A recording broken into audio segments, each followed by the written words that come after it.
হয়ে গেল ঝাল ঝাল সিম ভর্তা। অনেক ঝাল হয়েছে,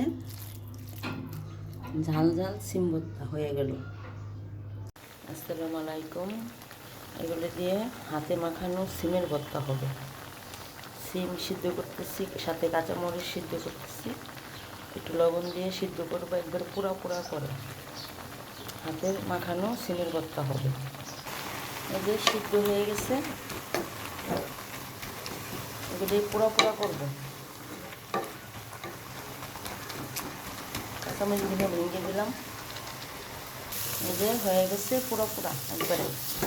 এখন এগুলি পেঁয়াজ ধনেপাতা দিয়ে সাথে একটু শুকনো মরিচ দিব, আর একটু সুন্দরের জন্য, ভালোর জন্য। তারপরে তৈরি করবো, দেখতে থাকুন।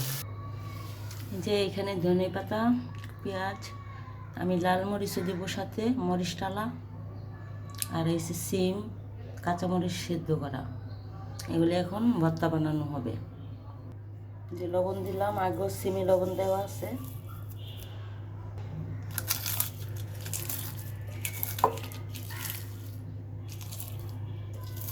এখন এগুলি ভর্তা বানানো খুব মজাদার একটা ভর্তা, কিন্তু ঝাল ঝাল। এটার সাথে আপনি আলু দিতে পারেন, আলু দিলেও ভালো লাগবে, বেগুন দিতে পারেন, পাকা টমেটো দিয়ে বানাতে পারেন।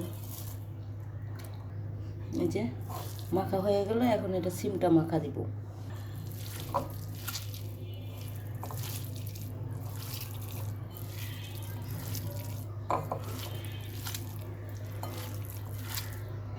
এই যে হয়ে গেছে সিমের ভর্তা, মাখা ভর্তা। খুব সহজে কিন্তু বানিয়ে খেতে পারেন। সব আমার পেজটা ফলো দিয়ে দিবেন। ধন্যবাদ। আসসালামু আলাইকুম।